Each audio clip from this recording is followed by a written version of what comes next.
बहुत समय पहले की बात है। भारतवर्ष में एक राजा राज करता था। वह अति प्रतापी एवं दानी था।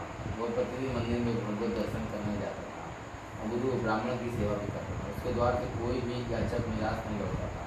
वह प्रत्येक गुरुवार को व्रत रखता और पूजन करता था। हर दिन गरीबों की मदद करता था। परंतु यह सब बातें उसकी रानी पसंद नहीं करती थी।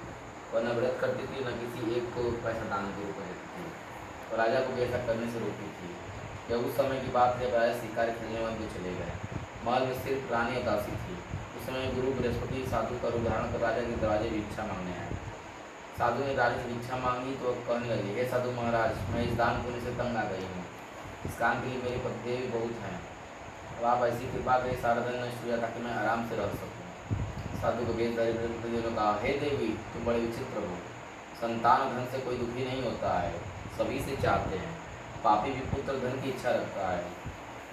अगर तुम्हारे पास धन बहुत है तो भूखे मनुष्यों को भोजन कराओ, ब्राह्मणों को दान दो, प्याऊ लगवाओ, धर्मशालाएँ बनवाओ, कुआं, तालाब, बावड़ी, बाग, बगीचे आदि बनवाओ और निर्धनों की कुंवारी कन्याओं का विवाह कराओ, साथ ही यज्ञ आदि करो। इस प्रकार कर्मों से आपके कुल का आपका नाम लोक परलोक में प्रसिद्ध होगा एवं तुम्हें भी स्वर्ग की प्राप्ति होगी।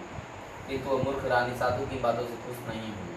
वह बोली, हे साधु महाराज, मुझे ऐसी संपत्ति की आवश्यकता नहीं है जो मेरे काम ना आए और जिसको मैं अन्य लोगों को दान दूँ। इसको रखने और संभालने में सारा समय नष्ट हो जाता।